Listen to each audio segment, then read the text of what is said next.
সবাইকে জয় যিশু। প্রভু যিশুর নামেতে আজকের ভিডিওতে সবাইকে স্বাগতম জানাই। বন্ধুরা, আজকে আপনাদের এমন এক মানুষের কথা বলবো যিনি প্রভু যিশুর কথা অমান্য করে বিপদে পড়েছিলেন। সদাপ্রভুর বাক্য অমেয় ছেলে জোনার কাছে প্রকাশিত হলো। সদাপ্রভু বললেন, তুমি সেই বড় শহর নিনভিতে গিয়ে তার বিরুদ্ধে প্রচার করো, কারণ তার লোকেদের মন্দতা আমি দেখতে পেয়েছি। কিন্তু জোনা সদাপ্রভুর কাছ থেকে তর্শিশে পালিয়ে যাওয়ার জন্য রওনা হলেন। তিনি জাফো বন্দরে গিয়ে তর্শিশে যাবার একটা জাহাজ পেলেন। ভাড়া দেওয়ার পর তিনি সেই জাহাজে উঠলেন এবং সদাপ্রভুর কাছ থেকে পালিয়ে যাওয়ার জন্য তর্শিশের দিকে যাত্রা করলেন। তখন সদাপ্রভু সমুদ্রে একটা জোর বাতাস পাঠিয়ে দিলেন। তাতে এমন ভয়ঙ্কর একটা ঝড় উঠল যে জাহাজখানা ভেঙে যাবার মতো হলো। এতে নাবিকেরা সবাই ভয় পেয়ে প্রত্যেকের নিজের নিজের দেবতার কাছে কান্নাকাটি করতে লাগলো। জাহাজের ভার কমাবার জন্য তারা মালপত্র সমুদ্রে ফেলে দিল।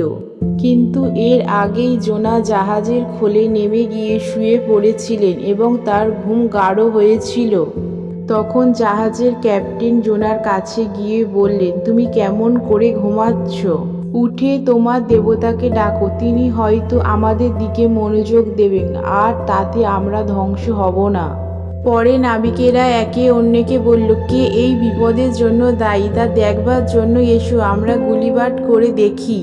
তারা গুলিবাট করলে পর জোনার নাম উঠল। তখন তারা তাকে জিজ্ঞাসা করল, তুমি আমাদের বলো, এই যে বিপদ আমাদের উপরে এসেছে তার জন্য কে দায়ী?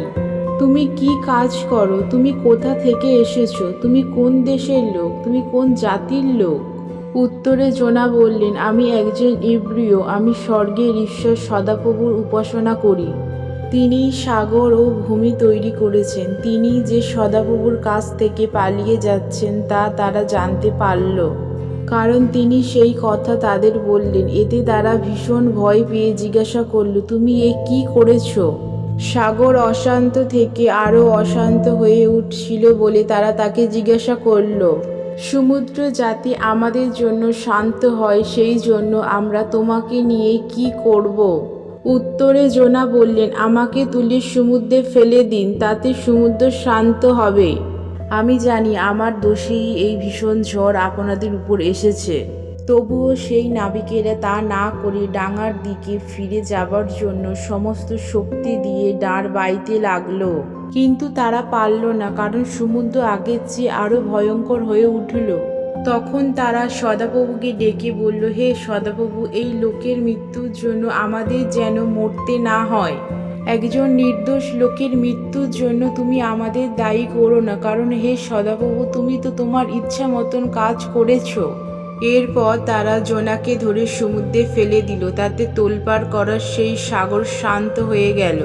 এতে সেই লোকেরা সদাপ্রভুকে ভীষণ ভয় করতে লাগলো। তারা সদাপ্রভুর উদ্দেশ্যে পশু উৎসর্গ করলো এবং তার কাছে কতগুলো মানত করলো। এদিকে জোনাকে গিলে ফেলবার জন্য সদাপ্রভু একটা বড় মাছ ঠিক করে রেখেছিলেন। জোনা সেই মাছের পেটে 3 দিন 3 রাত রইলেন। জোনা সেই মাছের পেট থেকে তার ঈশ্বর সদাপ্রভুর কাছে প্রার্থনা করলেন। তিনি বললেন, হে সদাপ্রভু, আমার কষ্টের সময়ে আমি তোমাকে ডাকলাম আর তুমি আমাকে উত্তর দিলে। মৃত স্থানে গভীরতা থেকে আমি সাহায্যের জন্য ডাক দিলাম আর তুমি আমার কান্না শুনলে। তুমি আমাকে গভীর জলে সাগরের তলায় ফেলে দিলে আর আমি স্রোতের মধ্যে তলিয়ে গেলাম। তোমার সমস্ত ঢেউ আমার উপর দিয়ে বয়ে গেল। আমি বললাম, আমাকে তোমার চোখের সামনে থেকে দূর করে দেয়া হয়েছে। তবুও আমি আবার তোমার সেই পবিত্র ঘরের দিকে চোখ তুলব। সাগরের জল আমাকে গ্রাস করে মৃত্যুর দুয়ার পর্যন্ত নিয়ে গেল। সাগর আমাকে ঘিরে ধরল এবং তার আগাছা আমার মাথায় জড়িয়ে গেল। আমি ডুবে গিয়ে পাহাড়ের গোড়া পর্যন্ত গেলাম। মৃত স্থান চিরকালের জন্য আমাকে আটকে রাখলো। কিন্তু হে আমার ঈশ্বর সদাপ্রভু, তুমি সেইখান থেকে আমাকে উঠিয়ে আনলে। হে সদাপ্রভু, আমার প্রাণ যখন যায় যায় হয়ে উঠেছিল তখন আমি তোমাকে মনে করলাম আর আমার প্রার্থনা তোমার কাছে তোমার পবিত্র ঘরে উঠে গিয়েছিল। যারা অপদার্থ প্রতিমাগুলোর পুজো করে তারা তোমার যে দয়া পেতে পারত তা অবহেলা করে। কিন্তু আমি ধন্যবাদের গান পেয়ে তোমার উদ্দেশ্যে পশু উৎসর্গ করব। আমি যে মানত করেছি তা পূর্ণ করব। উদ্ধার করা সদাপ্রভুরই কাজ। পরে সদাপ্রভু মাছটাকে আদেশ দিলেন আর মাছটা জোনাকে শুকনো জমির উপর বমি করে বের করে দিল। পরে সদাপ্রভুর বাক্য দ্বিতীয়বার জোনার কাছে প্রকাশিত হলো। তিনি বললেন, তুমি এখন সেই বড় শহর নিনবিতে যাও এবং আমি যে খবর তোমাকে দেব তা সেখানে ঘোষণা করো। সদাপ্রভুর কথা মতন জোনা নিনবিতে গেলেন। নিনবি ছিল খুব বড় একটা শহর। তার এক পাশ থেকে অন্য পাশে হেঁটে সমস্ত জায়গায় যেতে 3 দিন লাগত। জোনা সেই শহরে ঢুকে 1 দিনের পথ গেলেন এবং এই কথা ঘোষণা করলেন, আর 40 দিন পর নিনবি ধ্বংস হয়ে যাবে। তখন নিনবির লোকেরা ঈশ্বরের কথায় বিশ্বাস করল। তাই তারা উপাসনা ঘোষণা করল এবং বড় থেকে ছোট পর্যন্ত সকলেই ছালের চট পরল। রাজার কাছে সেই খবর পৌঁছালে পরে তিনি তার সিংহাসন ছেড়ে উঠে তার রাজ পোশাক খুলে ফেললেন এবং ছালের চট পরে মাটিতে বসলেন। তারপর তিনি নিনবিতে তার ও তার রাজ কর্মচারীদের এই আদেশ ঘোষণা করালেন, মানুষ বা পশু, গরু বা ভেড়ার পাল কেউ কোনো কিছু না খাক, তারা খাবার কিংবা জল না খাক। মানুষ ও পশু ছালের চট পড়ুক, প্রত্যেকেই সমস্ত শক্তি দিয়ে ঈশ্বরকে ডাকুন আর মন্দ পথ ও সন্ত্রাসের কাজ ছেড়ে দিক। কে জানেন, হয়তো বা ঈশ্বর মন ফিরিয়ে তার জ্বলন্ত ক্রোধ থেকে ফিরবেন, যাতে আমরা ধ্বংস হয়ে না যাই। তারা যা করেছিল এবং কেমন করে তাদের মন্দ পথ থেকে ফিরিয়েছিল তা যখন ঈশ্বর দেখলেন তখন তিনি তার মন ফেরালেন। তিনি যে অমঙ্গল করবেন বলেছিলেন তা করলেন না, কিন্তু জোনা এতে ভীষণ অসন্তুষ্ট হয়ে রেগে গেলেন।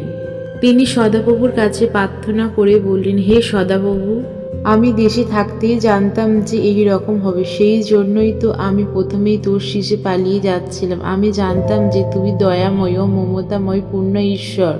তুমি সহজেই অসন্তুষ্ট হও না, তোমার অটল ভালোবাসায় সীমা নেই এবং শাস্তি দেবার ব্যাপারে মন পরিবর্তন করে থাকো। এখন হে সদাপ্রভু, তুমি আমার প্রাণ নাও, কারণ আমার বেঁচে থাকবার চেয়ে মরে যাওয়াই ভালো। উত্তরে সদাপ্রভু বললেন, তোমার রাগ করা কি উচিত হয়েছে? তখন জোনা শহরের বাইরে গিয়ে পূর্ব দিকে একটা জায়গায় চালা তৈরি করে তার ছায়ায় বসে রইলেন। শহরের কি দশা হয় তা দেখবার জন্য তিনি অপেক্ষা করতে লাগলেন। তখন ঈশ্বর সদাপ্রভু সেইখানে একটা গাছ জন্মালেন। সেই গাছটা বড় হয়ে জোনার কষ্ট কমাবার জন্য তার মাথায় ছায়া দিতে লাগলো।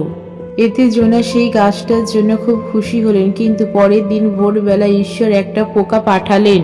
গাছটা সেই পোকায় কাটলে পরে সেটা শুকিয়ে গেল। যখন সূর্য উঠল তখন ঈশ্বর গরম পূর্বের বাতাস বহালেন। তাতে জোনার মাথায় এমন রোদ লাগলো যে তিনি প্রায় অজ্ঞান হবার মতন হলেন। তখন তিনি মরতে চেয়ে বললেন, আমার বেঁচে থাকবার চেয়ে মরে যাওয়াই ভালো। কিন্তু ঈশ্বর জোনাকে বললেন, ওই গাছের বিষয়ে রাগ করা কি তোমার উচিত হয়েছে? জোনা বললেন, তার কারণ আছে, আমি মরণ পর্যন্ত রাগ করেই থাকব। কিন্তু সদাপ্রভু বললেন, তুমি যদিও এই গাছটার জন্য কোনো পরিশ্রম করনি বা এটাকে বাড়িয়ে তোলোনি, তবুও গাছটার জন্য তোমার মমতা হয়েছে। ওটা তো 1 রাতের মধ্যে গজিয়েছিল এবং 1 রাতেই মরে গেল। কিন্তু নিনবিতে 1,20,000-এরও বেশি শিশু আছে যারা জানে না কোনটা ডান হাত আর কোনটা বাঁ হাত।